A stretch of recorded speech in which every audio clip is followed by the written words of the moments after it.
Hello friends, knowledge of science में आप सभी को स्वागत है। नॉलेज ऑफ साइंस के आज के इस वीडियो में हम जीव विज्ञान की बहुत ही महत्वपूर्ण टॉपिक विटामिन एवं पोषण के बारे में अध्ययन करेंगे, जो कि बीपीएससी एग्जामिनेशन के दृष्टिकोण से बहुत ही महत्वपूर्ण है। तो आइए विटामिन एवं पोषण के बारे में देखा जाए कि क्या कहा जा रहा है। कार्बोहाइड्रेट्स, प्रोटीन्स, लिपिड्स, न्यूक्लिक अम्ल, जल, खनिज लवण तथा विटामिन 7 प्रकार के प्रमुख पोषक पदार्थ हैं। कितने प्रकार के प्रमुख पोषक पदार्थ हैं? तो 7 प्रकार के प्रमुख पोषक पदार्थ हैं। कौन कौन है भाई? तो वो है कार्बोहाइड्रेट्स, प्रोटीन्स, लिपिड्स, न्यूक्लिक अम्ल, जल, खनिज लवण तथा विटामिन। मानव सहित सभी जंतु जो है ना, वो सामान्यतः इन्हें भोजन से प्राप्त करते हैं। मानव सहित जितने जो जंतु हैं वो सब के सब सामान्यतः इन्हें कहां से प्राप्त करते हैं? तो इन्हें भोजन से प्राप्त करते हैं। इन पदार्थों में से जल व खनिज लवण जो है वो अकार्बनिक पदार्थ है और शेष कार्बनिक पदार्थ है। कार्बनिक पदार्थ के अंतर्गत कौन कौन आता है? तो कार्बनिक पदार्थ के अंतर्गत कार्बोहाइड्रेट्स, प्रोटीन्स, लिपिड्स, न्यूक्लिक अम्ल तथा विटामिन आते हैं। अकार्बनिक पदार्थ के अंतर्गत कौन कौन आते हैं? अकार्बनिक पदार्थ के अंतर्गत जल तथा खनिज लवण आते हैं। कौन आते हैं? जल तथा खनिज लवण आते हैं। कार्बोहाइड्रेट्स एवं वसाएं जो है ना, वो प्रमुख ऊर्जा उत्पादक पदार्थ है। प्रमुख ऊर्जा उत्पादक पदार्थ कौन कौन है? तो प्रमुख ऊर्जा उत्पादक पदार्थ जो हैं वो कार्बोहाइड्रेट्स एवं वसा हैं। क्या नाम है? कार्बोहाइड्रेट्स एवं वसा। प्रोटीन जो है ना, वो शरीर का निर्माण करने वाला घटक है। शरीर का निर्माण करने वाला घटक का क्या नाम है? तो शरीर का निर्माण करने वाला घटक का नाम प्रोटीन है। पृथ्वी पर उपस्थित समस्त जीवित जीवधारियों का शरीर का निर्माण जो है ना, वो प्रोटीन नामक घटक से ही हुआ है। यानी कि प्रोटीन नामक घटक से ही पृथ्वी पर उपस्थित विभिन्न प्रकार के जीवित जीवधारियों का शरीर का निर्माण हुआ है।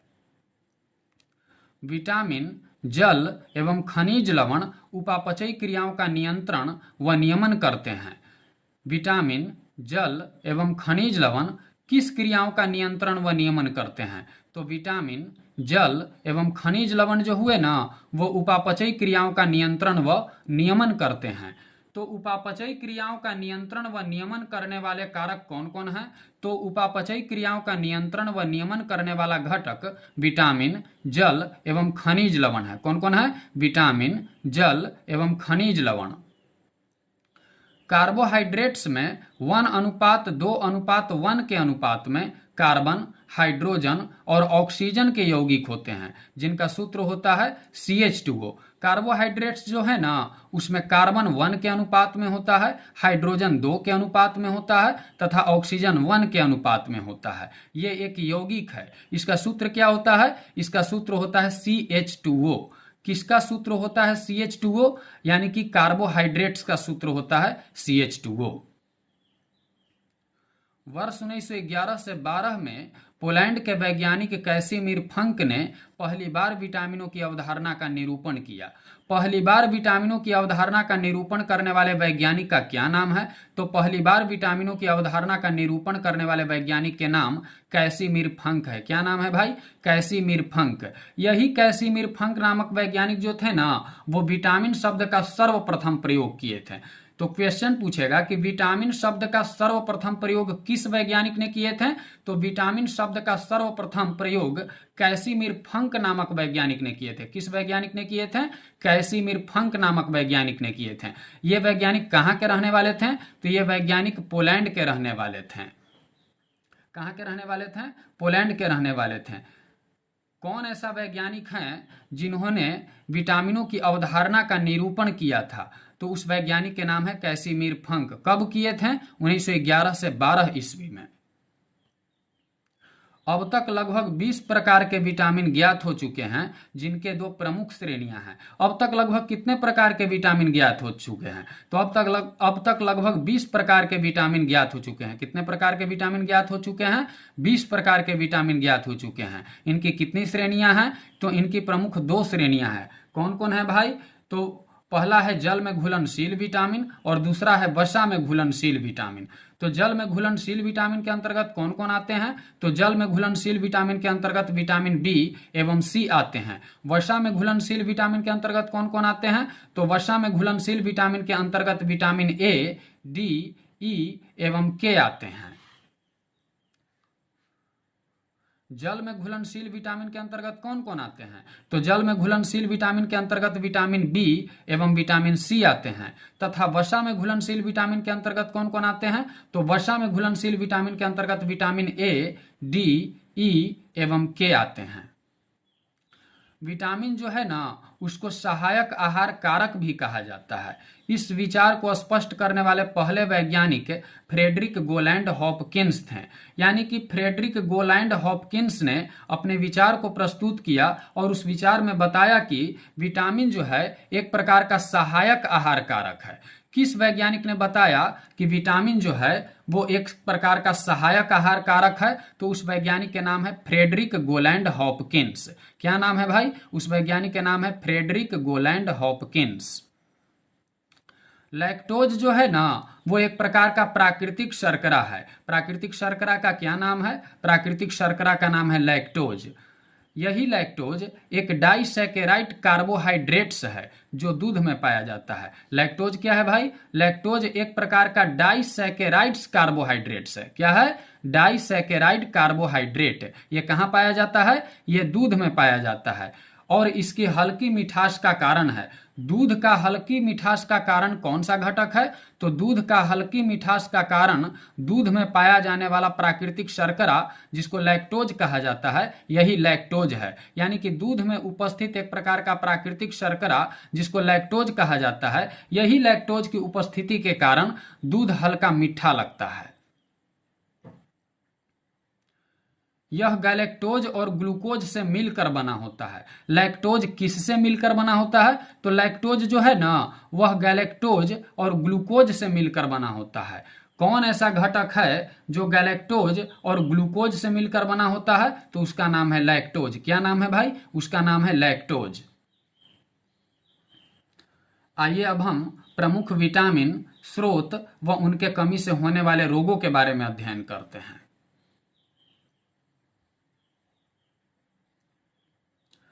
विटामिन ए का रासायनिक नाम क्या है? विटामिन ए का रासायनिक नाम है रेटिनॉल। विटामिन ए का रासायनिक नाम क्या है? विटामिन ए का रासायनिक नाम है रेटिनॉल।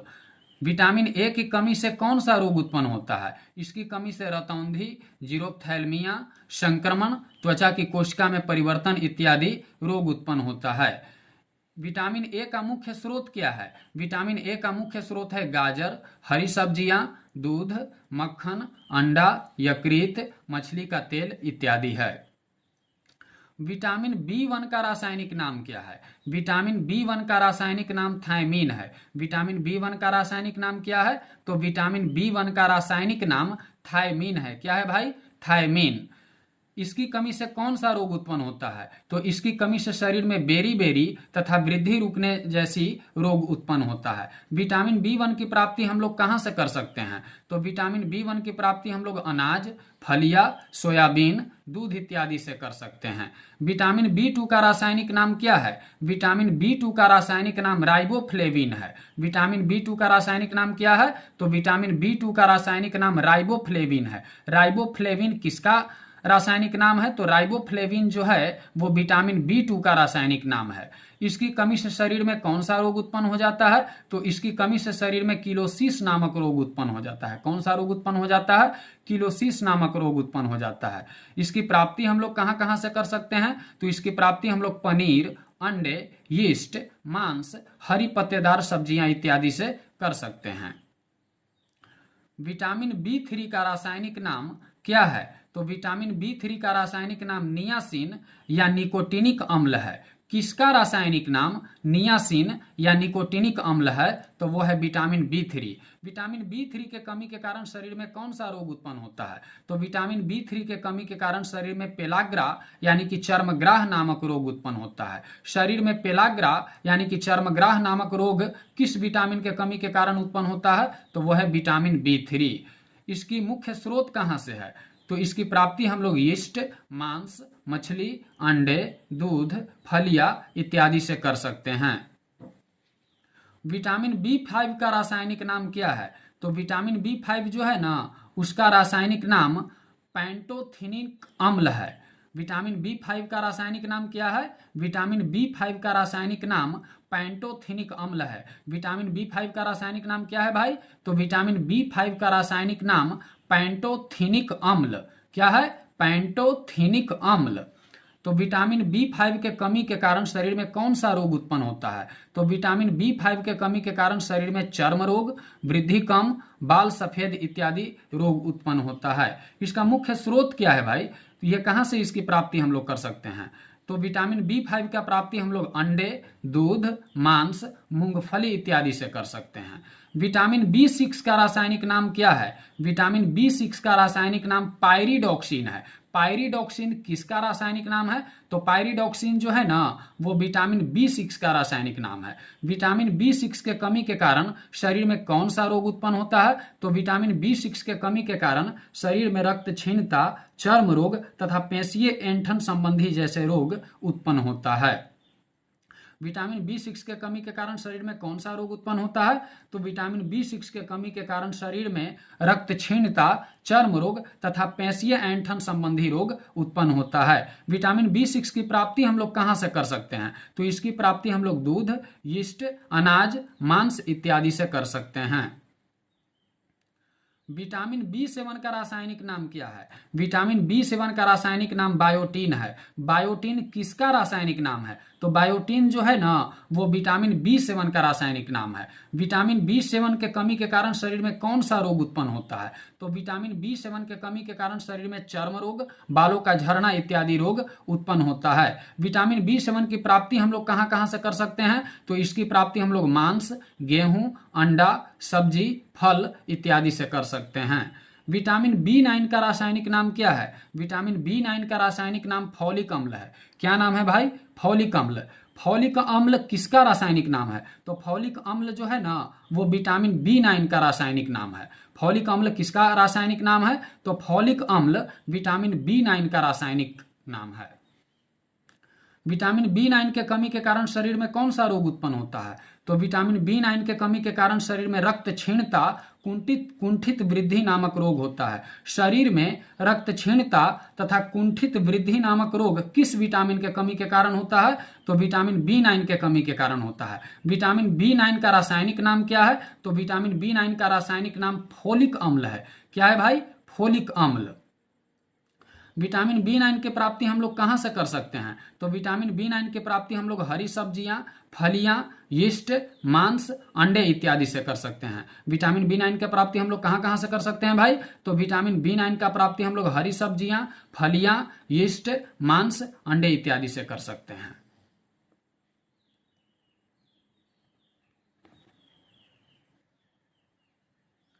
विटामिन B12 का रासायनिक नाम क्या है? तो विटामिन B12 का रासायनिक नाम साइनोकोबालैमीन है। साइनोकोबालैमीन किसका रासायनिक नाम है? तो विटामिन B12 है। एक बार फिर से देखिए, विटामिन B12 का रासायनिक नाम क्या है? तो विटामिन B12 का रासायनिक नाम साइनोकोबालैमीन है। विटामिन B12 का रासायनिक नाम क्या है? तो विटामिन B12 का रासायनिक नाम साइनोकोबालैमीन है। इसकी कमी के कारण शरीर में कौन सा रोग उत्पन्न होता है? तो विटामिन B12 के कमी के कारण शरीर में घातक रक्तक्षीणता, जिसको इंग्लिश में प्रीनिशियस एनीमिया कहा जाता है, तथा तंत्रिका तंत्र की गड़बड़ियां संबंधित रोग उत्पन्न होता है। यानी कि विटामिन B12 जो है ना, इसकी कमी जब शरीर में हो जाएगा तो उस मनुष्य के शरीर में घातक रक्तक्षीणता तथा तंत्रिका तंत्र की गड़बड़ियां संबंधित रोग उत्पन्न हो जाएगी। यानी कि मनुष्य के शरीर में घातक रक्तक्षीणता तथा तंत्रिका तंत्र की गड़बड़ियां संबंधित नामक रोग जो है ना, उसके शरीर में विटामिन B12 के कमी के कारण उत्पन्न होता है। विटामिन B12 की प्राप्ति हम लोग कहाँ कहाँ से कर सकते हैं? तो विटामिन B12 की प्राप्ति हम लोग मांस, मछली, अंडा, दूध, आंत्र के जीवाणु इत्यादि से कर सकते हैं। विटामिन B12 की प्राप्ति हम लोग कहाँ से कर सकते हैं? तो विटामिन B12 की प्राप्ति हम लोग मांस, मछली, अंडा, दूध, आंत्र के जीवाणु इत्यादि से कर सकते हैं। विटामिन सी का रासायनिक नाम क्या है? विटामिन सी का रासायनिक नाम है एस्कॉर्बिक अम्ल। एस्कॉर्बिक अम्ल किसका रासायनिक नाम है? तो एस्कॉर्बिक अम्ल जो है ना वो विटामिन सी का रासायनिक नाम है। विटामिन सी के कमी के कारण शरीर में कौन सा रोग उत्पन्न होता है?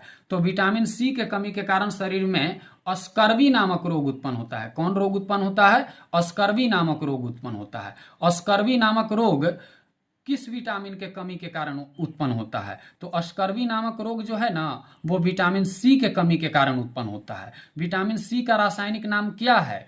तो विटामिन सी का रासायनिक नाम एस्कॉर्बिक अम्ल है। क्या है? एस्कॉर्बिक अम्ल। विटामिन सी की प्राप्ति हम लोग कहाँ से कर सकते हैं? तो विटामिन सी की प्राप्ति आंवला, नींबू वंश के फल, टमाटर तथा सब्जियां से कर सकते हैं। विटामिन सी की प्राप्ति हम लोग कहाँ कहाँ से कर सकते हैं? तो विटामिन सी की प्राप्ति हम लोग आंवला, नींबू वंश के फल, टमाटर तथा सब्जियां से कर सकते हैं। विटामिन डी का रासायनिक नाम क्या है? विटामिन डी का रासायनिक नाम कैल्सीफेरॉल है। विटामिन डी का रासायनिक नाम क्या है? तो विटामिन डी का रासायनिक नाम कैल्सीफेरॉल है।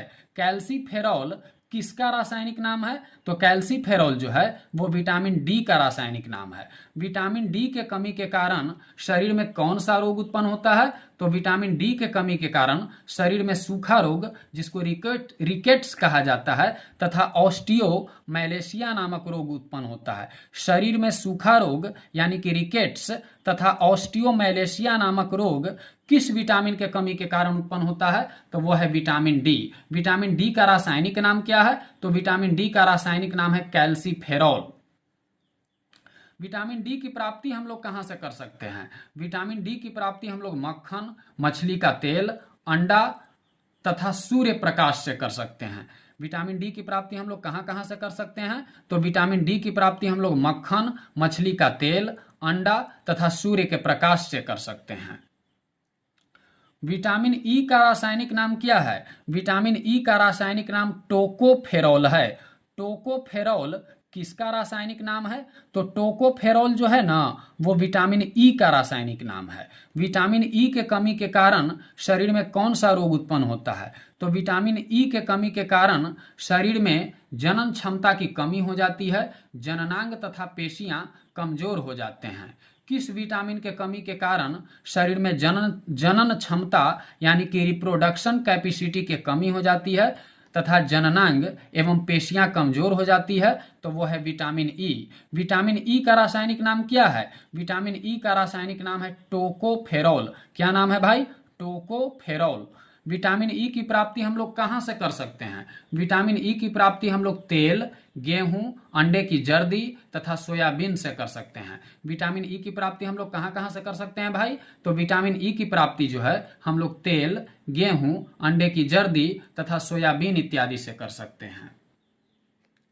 विटामिन के का रासायनिक नाम क्या है? विटामिन के का रासायनिक नाम नैप्थोक्विनोन है। नैप्थोक्विनोन किसका रासायनिक नाम है? नैप्थोक्विनोन विटामिन के का रासायनिक नाम है। नैप्थोक्विनोन किसका रासायनिक नाम है? तो नैप्थोक्विनोन जो है ना वो विटामिन के का रासायनिक नाम है। विटामिन के कमी के कारण शरीर में कौन सा रोग उत्पन्न हो जाता है?